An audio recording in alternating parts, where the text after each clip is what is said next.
A morte é uma experiência que nós sabemos que é certa, porém imprevisível.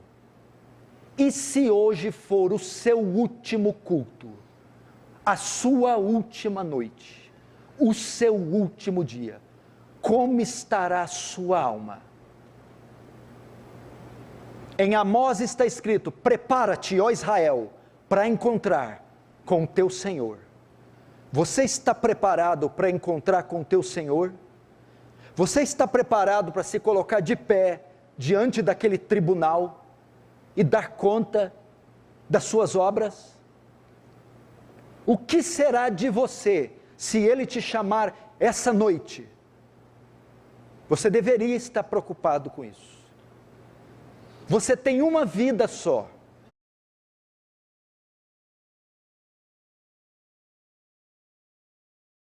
Deveria se preocupar com o que fazer dela e tirar um pouco dos olhos dessa vida, porque ela passa. Tiago chama essa vida de vapor. Você já abriu a tampa de uma panela quando está fervendo? Você já viu o vapor que sai? Quanto tempo dura aquele vapor da tampa da panela? Segundos. Moisés, no Salmo 90, diz que a vida é um conto ligeiro, é um breve pensamento, é como um capim que o sol seca e o vento sopra. Se a sua vida é tão breve, você não deveria preocupar com a parte dela que é eterna, com a parte imaterial e não só com a material, a física? Você já parou para pensar que daqui a uns anos o seu neto vai estar te dando banho? Que você não vai conseguir sequer erguer o copo para levar a boca? Que daqui a uns dias vão estar velando você e passou e seu nome vai ficar no esquecimento? E o que vai contar de verdade é a parte sua imaterial, que não morre, sua alma? Não, as pessoas não estão preocupadas, mesmo dentro da igreja. Eu sou de uma época que todo crente desejava a volta de Jesus, falava-se em arrebatamento em todas as igrejas. As conversas dos crentes eram: Jesus vai voltar, Jesus vai arrebatar a sua igreja, Jesus vai nos buscar. Eu sou de um tempo que os crentes só falavam sobre céu e inferno, sobre vida eterna, onde as pessoas se preocupavam em evangelizar as outras e alertá-las do perigo. Irmãos, Jesus está voltando, pessoas se convertam. Hoje é um tempo de teologia coach. Desenvolva o seu melhor, seja feliz, o resto que se exploda. Busque teus sonhos. Não se importe com o que os outros pensem ou digam. É esse evangelho maldito, fajuto, barato.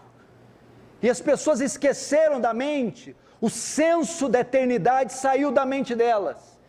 E o que está ocupando é o senso do terreno, do imediato, do aqui, do agora, do material. É o imediatismo, é o prazer a qualquer custo, é o hedonismo.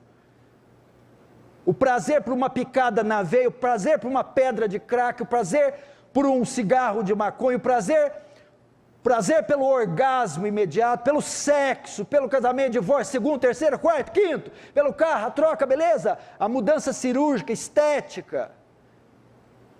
É isso que se ensina, que se prega, e isso é a expectativa dos crentes atuais.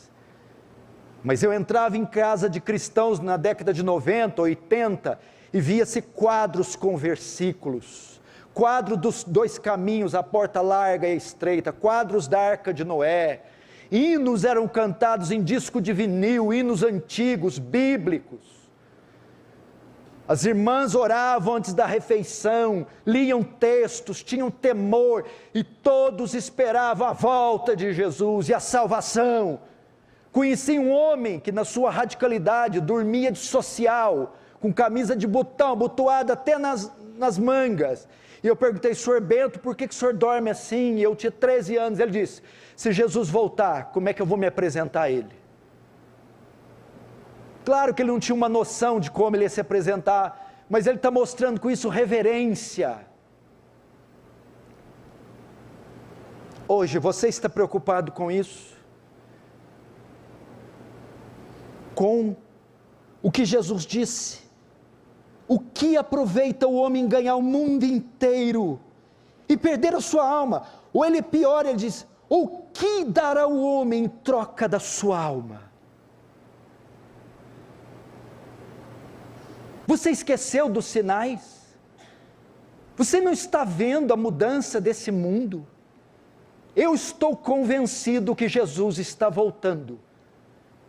Eu estou convencido que o mundo está passando por mudanças que não voltarão mais, e que isso são sinais das profecias. Jesus está voltando mais rápido do que você imagina. Essa presente era vai terminar. Os sinais estão todos aí, você está assistindo eles, e eles estão acontecendo com uma velocidade espantosa, na natureza, na política, na religião, na economia. Todos os sinais previstos em Daniel, em Isaías, em Mateus, em Tessalonicenses, em Apocalipse. E o que tem a ver Jesus voltar? A volta de Jesus é a redenção das coisas, juízo para os ímpios, redenção dos justos, a consumação dos séculos.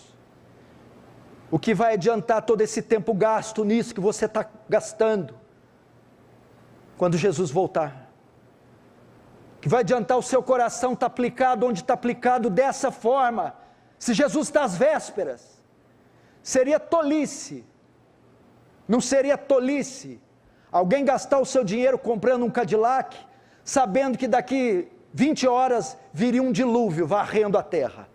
Ele deveria estar preocupado em subir numa montanha alta, comprar um colete, ou se tivesse a arca na época de Noé, entrar na arca. Pois os irmãos estão assim, os primeiros pingos do dilúvio começam a cair, e eles estão na praia jogando frescobol, mal sabem que uma onda de 200 pés está vindo, e vai devastar todos que estão na praia. Quando fizeram o anúncio da pandemia do coronavírus, o que as pessoas fizeram? Se trancaram em casa, compraram álcool gel, compraram máscaras, se protegeram, porque sabia que uma epidemia, uma pandemia estava alastrando o mundo inteiro e devastando todo mundo. Se alguém fosse pego, ou se alguém desprotegido fosse se aglomerar, chamariam-lhe de louco, não é isso? A mesma coisa, o Senhor está anunciando a nós, o céu já está trovejando a sua ira, Ele está anunciando o seu retorno, a igreja devia estar se preparando para isso.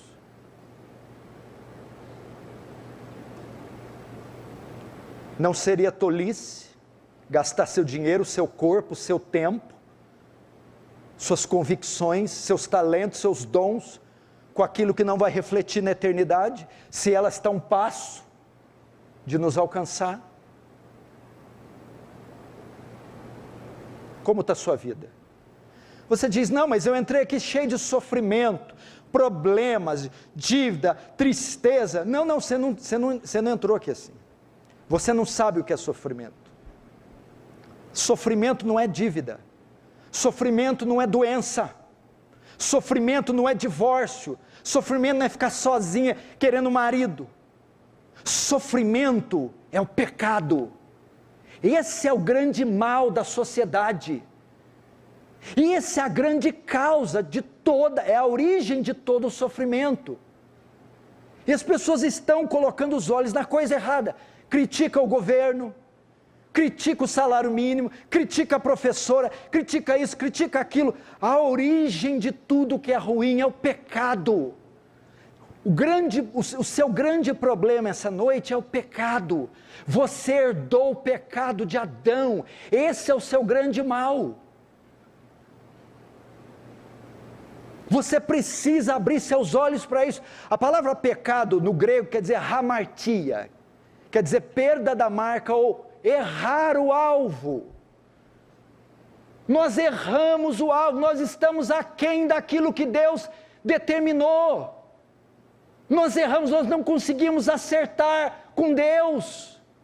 Saímos dos princípios, desobedecemos, erramos o caminho, saímos dos trilhos, estamos aquém da sua justiça, aquém dos seus mandamentos. Todos pecaram e destituídos da glória de Deus estão, aquém da justiça de Deus estão. É impossível alcançar a glória de Deus, pecado é isso.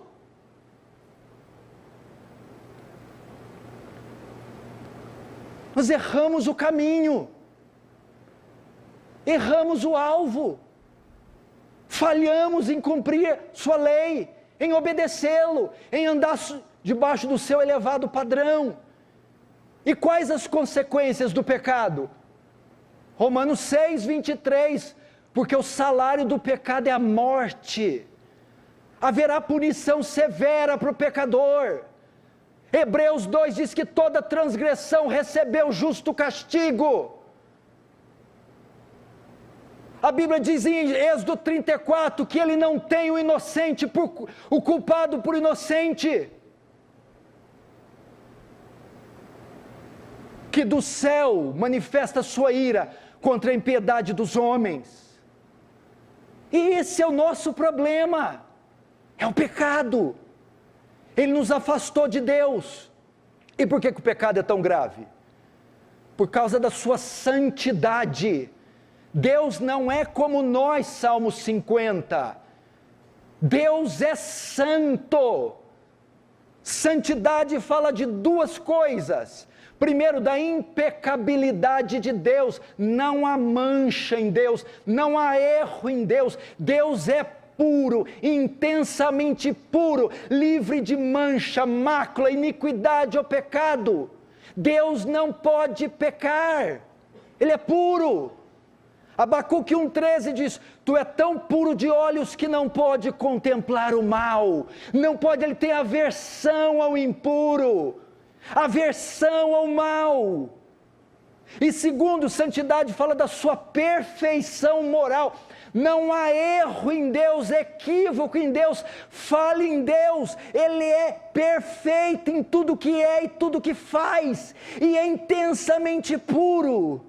E uma terceira coisa, a santidade, ele é distinto na categoria dele, só existe ele. Portanto, o pecado é grave, que o pecado é uma ofensa a esse Deus puro, impecável, justo, perfeito. Quantos pecados bastaram para ele banir Adão e Eva do Éden? 5, 10, 15, 1000? 1. Porque ele não pode contemplar o mal. Por isso que o pecado é um horror. Porque Deus é imensamente puro, impecável. E por que o pecado é um horror? Por causa do segundo atributo, da sua justiça. O que é a justiça de Deus? É retribuir cada um segundo o que é digno. A justiça de Deus não pode ficar neutra quanto ao pecado. É uma justiça retributiva. Ele tem que retribuir o pecado como? Punindo ele. Fala da excelência moral de Deus, Ele é justo, Ele não pode fazer vista grossa ao pecado, não pode ser neutro ao pecado, parcial ao pecado, Ele tem que punir o pecado, a justiça dele demanda que Ele puna o pecado.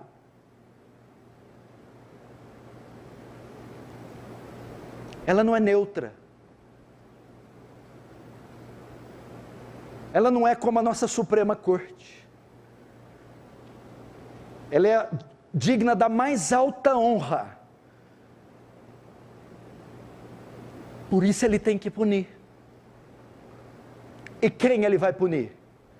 Romanos 3, 23. Todos pecaram. Todos. Todos inclui quem? Eu. Você. Todos os homens. Esse dia está chegando.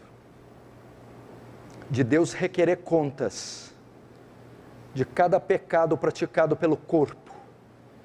Seremos julgados por ações, palavras, pensamentos e omissões. O que você fez, o que você falou, o que você pensou e o que você deixou de fazer. O julgamento vai passar por essas 4 fases. Você já parou para pensar?